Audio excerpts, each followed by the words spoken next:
You and someone have an intimate act, and you find that it's a wise thing to do to record that and then publish it on social media so that the other person who was in this, when we say intimate, like, you know what the word intimate means? It's private. You decided to publish it to the whole world to do. So it's lost. It's out there, and this person, each time it is shown, this person gets victimized. Do you understand how that works? Yes. I'm proud of that. It's shameful. It's a shameful thing because you can't undo the mess. The genie's out of the bottle. You can't get it back in. Stay.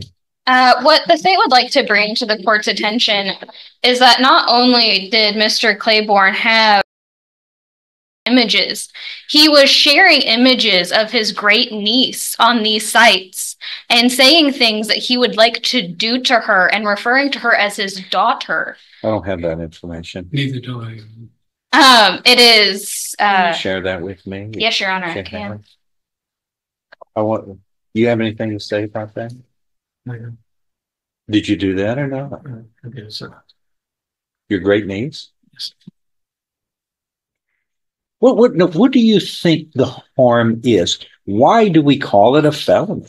Why is there such a high standard for this crime, for its punishment? Yes. Because is abused each time it is displayed to someone.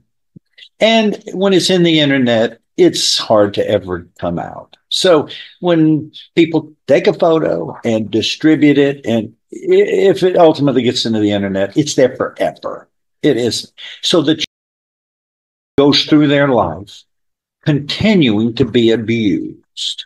Each time people in a perverted way enjoy using those, then the is damaged. Each time. Do you have any children? Really? You have children. You don't think of your children when you were doing this? Someone just like you, get a hold of them somehow, take pictures and throw them in the internet? How would that make you feel? How would that make you feel? In today's session with Judge Stevens, we're tackling two cases that revolve around violation of privacy through images and videos shared online. First up, we have a defendant involved in what appears to be an act of revenge. He allegedly posted compromising photos or videos online. What remains to be seen is whether this defendant will show any sign of remorse. Next, we have a defendant whose case is even more appalling. The defendant is a father himself, which makes it even more egregious in the eyes of Judge Stevens. So he wastes no time reminding the defendant of his parental responsibility and the hypocrisy of his actions. But will he be lenient in either of these troubling cases, or will he deliver the punishment these defendants seem to deserve? Stay tuned to find out. So you need to get in front of you. I've already sworn in. You already have. Your Kadarius Wine. Present with your attorney and the state's attorney in 24 CR 1131. Does the defendant waive a formal reading of the indictment and arraignment appear from the preceding session? In summary, this indictment alleges that on or about April 21st of this year, 2024, in Jefferson County, Texas, you committed the state jail felony of publishing or threatening to publish intimate visual matter. You understand what you're charged with? You know what you're charged with. Yes, sir.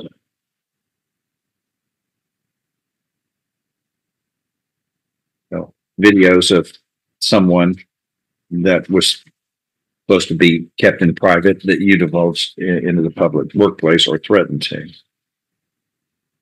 into the public domain, which kind of ruins their privacy. This is a state jail felony, which means if convicted, you face confinement in a state jail for any term of not less than 180 days or no more than 2 years. Additionally, you may be assessed a fine not to exceed $10,000. Do you understand the punishment range applicable here? Speak up so she can I hear see, you yes, sir. clearly. How do you plead to this, guilty or not guilty? We say, Yes, sir. what's your final answer? Loudly so she can hear. Guilty or not guilty? Not guilty. You're not guilty. Plead guilty. Plead guilty, yes, sir. This is my first time getting All right. Think real hard. What's your final answer here? Guilty. Plead guilty. Okay. Are you pleading guilty voluntarily and on your own free will after discussions with your attorney? Sir. Okay. I'm looking at the probable cause affidavit here.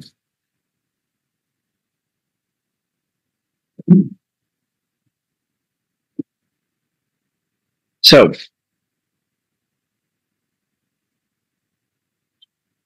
what happens here is, so you and someone have an intimate,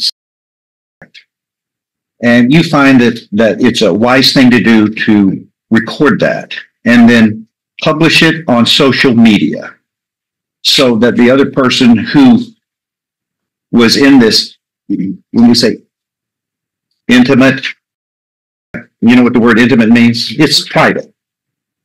You decided to publish it to the whole world so that this person can be shamed forever. How do you really, your punishment ought to be, you ought to get into social media and get all of those visual recordings wherever they have gone of this and get them and retrieve them back. But that's impossible to do. It's lost. It's out there, and this person, each time it is shown, this person gets victimized. Do you understand how that works? Yes, sir. I'm proud of that. It's shameful. It's a shameful thing because you can't undo the mess. The genie's out of the bottle. You can't get it back in. But you know better. Everybody, kids know more about this than I do at your age. You know how this works. Social media, you're way ahead of it. That's why I don't get on it. It's a lose-lose, really.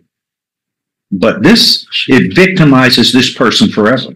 It shouldn't really be a state jail felony. It's for this type of circumstance, it ought to be a lot more serious than that. You ought to go to prison for a while because this is forever. The person gets victimized forever. There's no way you can retrieve that all. It's out there now. You can't find it everywhere. And so this person has to have their likeness shown in a intimate situation that they did not approve of you generating for the whole world. Why would you even do something like that? It was A stupid thing to do. It was a stupid thing to do, but it hurts forever, that person. Well, you may think it's prideful, but that's wrong.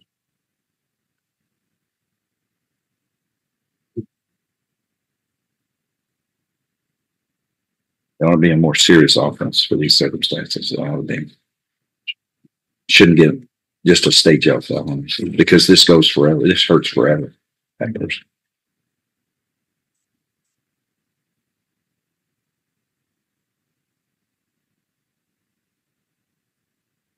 Anything else? No, sir. Okay. I'm going to find as follows here that the defendant has pleaded guilty voluntarily. You are mentally competent to do so. You understand and appreciate the consequences of pleading guilty. There's sufficient evidence supporting your guilty plea here. From State's Exhibit 1, to find you guilty beyond a reasonable doubt and place you in the state jail for up to 2 years. The agreement is you would be placed on deferred or unadjudicated probation for 5 years. You must pay a fine of $500. There are other terms and conditions of probation from probation offices. It's recognition therapy. That's what we there's going to be a program that you're going to get involved in that makes you appreciate the harm to others that you can cause that you didn't even think about because you were thinking more about yourself. But this is just a shameful thing. And that's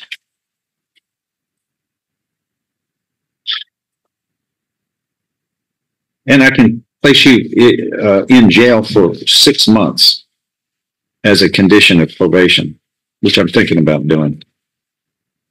You're going to school somewhere? It's, work. It's not. Yeah, and you worked it? Yeah, well, crimes interfere with those kinds of things. That's why you shouldn't commit a crime. Ain't very fun.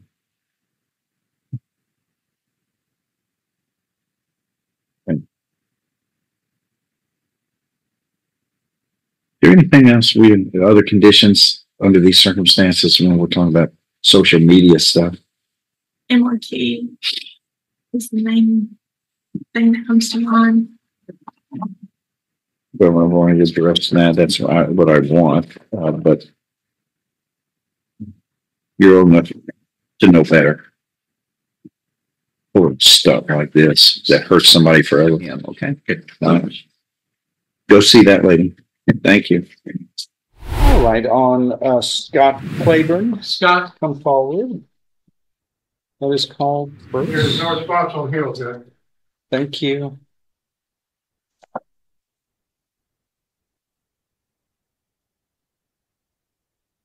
Three cases, right? That's correct, Your Honor.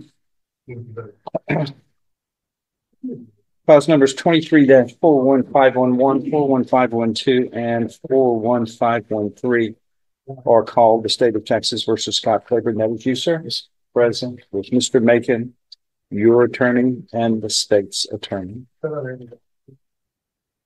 Earlier, you pleaded guilty to.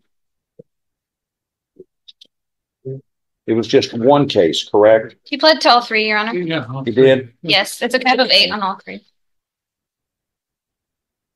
It's not just showing one. Okay.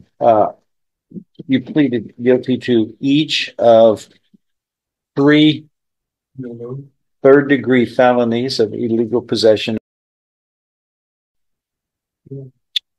And a pre-sentence report has been prepared. Have the parties had an opportunity to review it? Any corrections or changes to it? None from the state, Your Honor.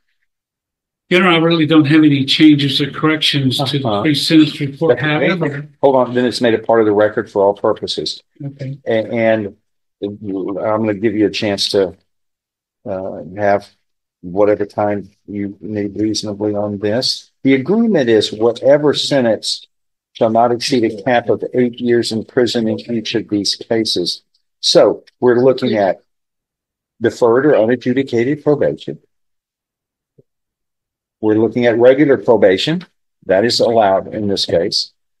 And also we could have an assignment of imprisonment without deferred or regular probation. So those are 3 options, I think.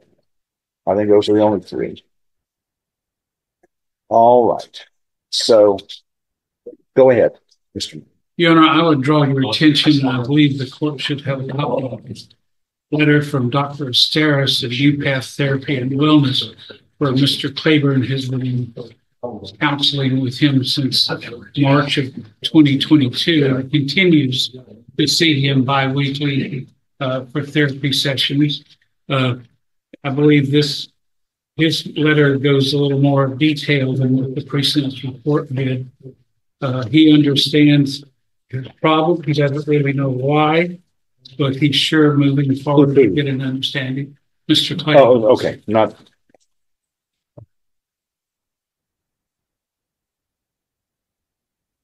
You know, he scored low on all the risk levels in the pre-sentence report, and naturally would comply with any and all conditions of probation should he get touched.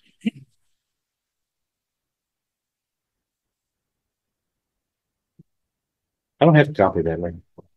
That's why I brought extra copies.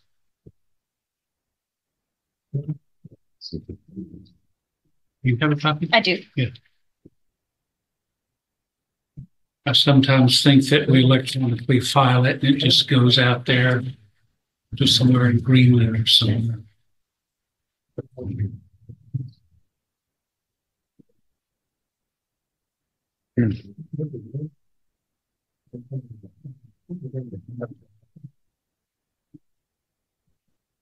All right, I have what's before me is a letter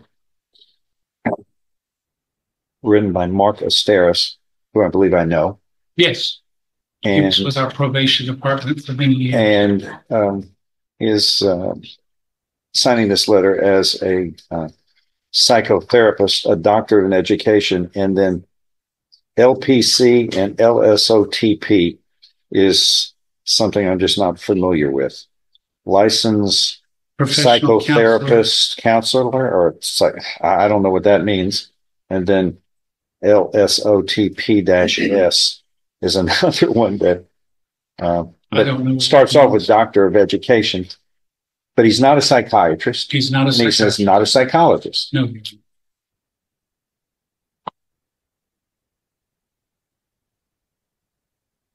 I think his practice is limited to adults and the people involved therein. All right. Go ahead. Anything else from you? No, Your Honor. Mr. Claiborne is employed, continuing with his counseling, and asks for the deferred adjudication. Stay. What the state would like to bring to the court's attention is that not only did Mr. Claiborne have images, he was sharing images of his great niece on these sites and saying things that he would like to do to her and referring to her as his daughter. I don't have that information. Neither do I. It is. Can you share that with me? Yes, Your Honor, I can. You have anything to say about that? No. Did you do that or not? Yes, sir. Your great niece? Yes.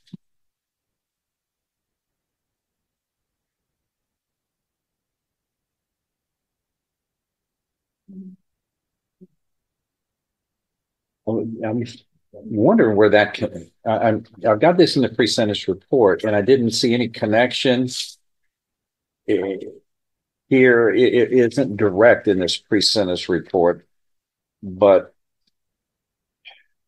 I was kind of surprised the pre-sentence report didn't have more from Dr. Steris on the counseling he's been doing with Mr. Claiborne. If the court would like, I could subpoena his entire file for the court's view. I'm not asking for it. Whatever you want, but if you want to supplement that, I certainly give you a fair opportunity to do that. Then I would ask for some time to supplement that and get it to you, because I think there's serious questions raised here that I think Mr. Claiborne has addressed in the outside counseling. Let me just say this. When this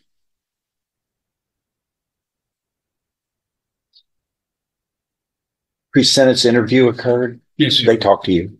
Yes. And when asked how you felt about the victims of your crime, your reply was, quotes, "I never did anything to anybody." That was your statement. I did, sir. I didn't mean for it to sound the way I guess it sounded. Well, it was just the 6 words you used. How else am I going to? It's a pretty flat statement. Don't have any traditional explanation to it, but it's 6 words. I know what those words mean. I can put them together, and they say what they say. Can you explain that? I just wanted her to know that I never actually physically did anything to anyone, and I'm not trying to. You missed it completely. You're missing the point completely. What do you think is all about? What do you think the harm is? Why do we call it a felony? Why is there such a high standard for this crime, for its punishment? Because is abused each time it is displayed to someone. And when it's in the internet, it's hard to ever come out. So when people take a photo and distribute it, and if it ultimately gets into the internet, it's there forever. It is. So goes through their life continuing to be abused. Each time people in a perverted way enjoy using those, then is damaged. Each time the person, it's distributed to others, it's is injured. And there's no way to get it back. There's no way you can pull it all back. But when you say, I never did anything to anybody, the moment you looked at that and downloaded it, and then whatever you did with it, if you shared it with anybody or anything, yeah, you harmed the child. Those are all separate instances of harm. Do you have any children? Really? You have children. You don't think of your children when you were doing this? Someone just like you, get a hold of them somehow, take pictures and throw them in the internet? How would that make you feel? How would that make you feel? Discuss with. Well, why didn't you have the same empathy for not only these downloads, but a relative of yours? Are you kidding? That defies logic to me. You want to come up here and express regret, but you harmed one of your relatives. Yeah, and it's a good point here that was raised here. It seems in the statement under recommendations, it seems the defendant does not understand the severity of his offense or recognizes the as victims. I think that's succinct. That's the way I read it as well. That's as I read this as well. But I've done this long enough to know people who do this, they think everybody else is odd. They don't think their behavior is wrong because they get a sense of enjoyment, which is antisocial. It is against the normative. Nobody should ever hurt a child, but everybody clearly knows is harming a child. Everybody clearly knows that. And anybody who's surreptitious like you do privately seeks it out, finds it, downloads it, or uses your niece's likeness. You're doing it to enjoy. You're not doing it to hurt yourself from your line of thinking. You're doing it for the excitement and the enjoyment of it, which is perverted.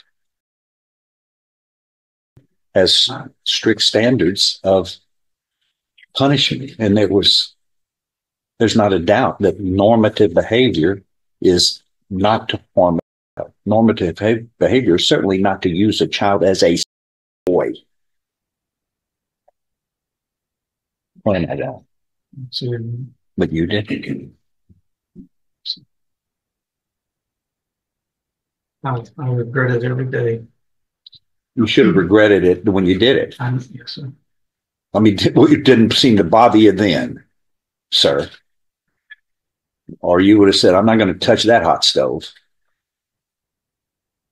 How much time do you want? 2 weeks, John. You got it. Here we go.